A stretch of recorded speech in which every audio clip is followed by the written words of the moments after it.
I just feel like there's this unwritten rule. I feel like a lot of women can probably attest to this is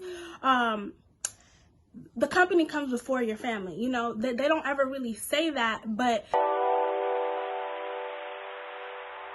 hey guys, so welcome to Waxing for the Fire. I'm Abigail, the founder of this business. I created this business to help women create spa-like experiences while using eco-friendly products. You know, this company is for your modern woman who, you know, she just needs to de-stress, relax, and also wants to make sure the products that she's using, you know, it's not going to create any toxins, or anything in her home.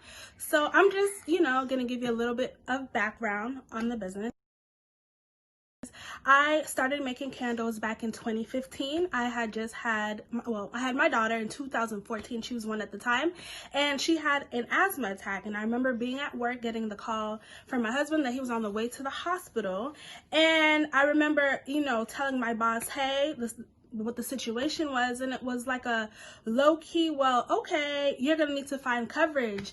You know, obviously I still left, but I just feel like there's this unwritten rule. I feel like a lot of women can probably attest to this is the company comes before your family. You know, they don't ever really say that, but from how they sometimes treat you, it makes you feel like, you know, your family comes second. So from then, I just remember like knowing that, you know, this wasn't for me. I needed to do something else. And then from there, I was on Pinterest and I was scrolling through, you know, Pinterest, honey, get you started on all types of like arts and crafts and stuff. So I was on Pinterest and I seen like these bottle things. So I, you know, started collecting little Starbucks bottles, spray painting them, putting flowers in them. And then I noticed people were reusing liquor bottles and doing like really fun things with them. So I remember being at work and I was telling everyone like, hey,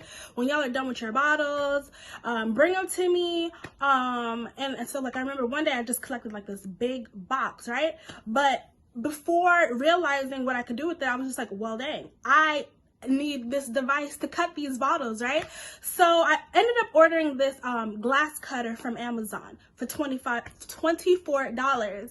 Well, I didn't know back then that that thing wasn't cutting through nothing. You feel me? So, you know, I had these bottles in my closet for a minute, and then candles. This candle making thing popped up on my phone, and I ordered a candle making kit. I made them, I brought them to work, and I sold them.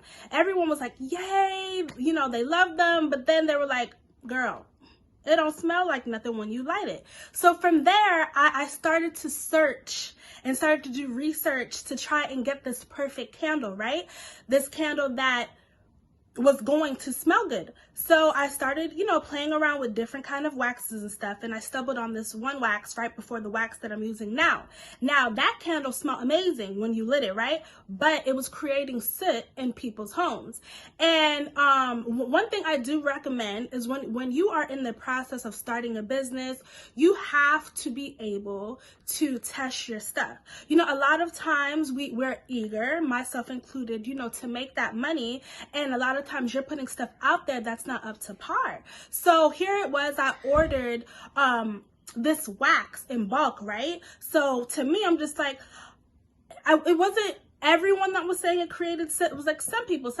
So, you know, I would bring my candles. Before I had an online presence, I was mainly selling my candles to my church family and getting the feedback from them and stuff like that. So my church family, I'm very thankful to them. A lot of them have supported me even when the product wasn't A1 yet. You know, they supported, they bought, and they gave me feedback. And then from there, I created a product now that I can say like I'm comfortable putting out to the world, because I ain't worried about nobody's house burning down, honey.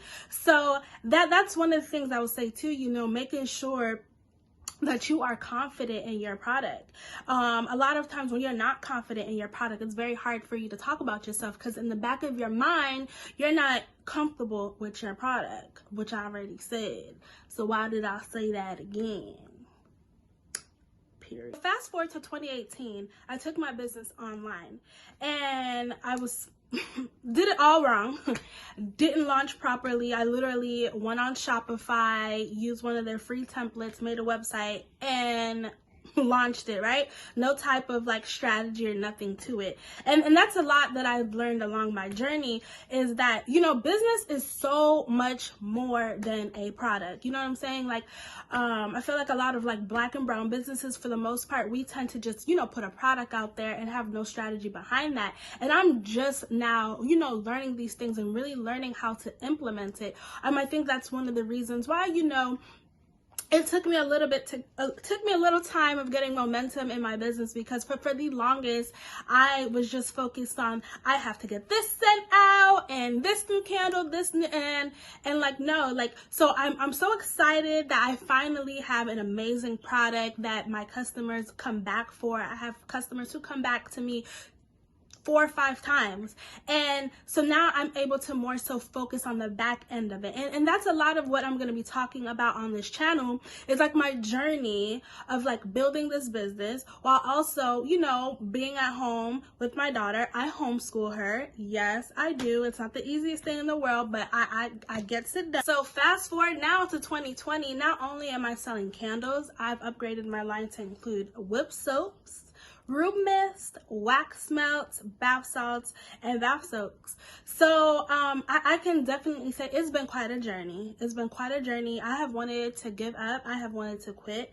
But I always knew in the back of my mind why I started this. So where did the name Wax Before the Fire come from? And it actually came right out of the Bible, Micah 1:4 to be exact. I knew when I was playing around with like naming, I wanted it to have a spiritual connection, you know, back to the Bible, because the Bible did save my life. But I also, you know, didn't want it to be so cliche, like Abigail's candles, or, you know, or anything like that. So I just remember, you know, flipping through the Bible, using the Bible app, and playing with like words here and there. And then I literally saw wax before the fire, and I think it's so symbolic to my business as well, because when you think about, like, you know, wax before the fire, that's what a candle is.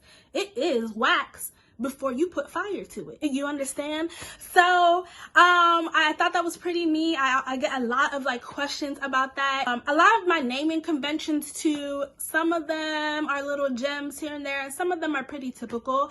The main thing is, when you light my candles, the way you're going to feel, and that was my main thing. I wanted you to literally de-stress, even if it's just for a split moment.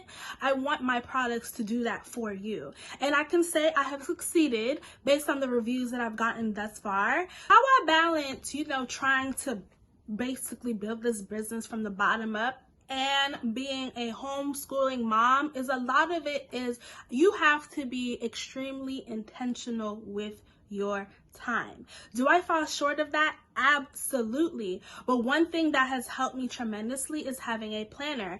I am a planning mom, happy planner to be exact. I love writing. I haven't really gotten into putting things in my phone, even though I can totally see that being my future, especially as more things come and they need to be more segmented. I could totally see me going into my phone and doing that. But for right now, I like to write things in my planner.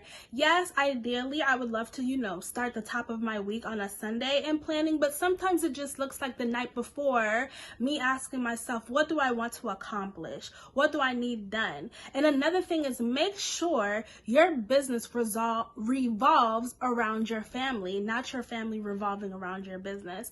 And that's another thing. So for me, making sure like I have dinner done. Do I, you know, I have the house clean. Are you going to fall short of that sometimes? Absolutely. We're human. We fall short. But you just don't want to make a habit of that. And when you notice that you are falling short, take a minute, stop, and like reevaluate what you're doing and try to do better tomorrow. I really appreciate y'all for watching this video, and you know, welcome to my journey. Welcome to my journey of building up my business while being a mom and a wife and all those fun things. So I just want to be an inspiration out to other people, especially women who are mothers, to show that you can do it too. You understand? Like, I planned with this channel for it to be a very transparent journey. We're gonna have a lot of fun. You're gonna learn a lot about my business, a lot of behind the scenes. So come on, girls, join me for the ride. Peace.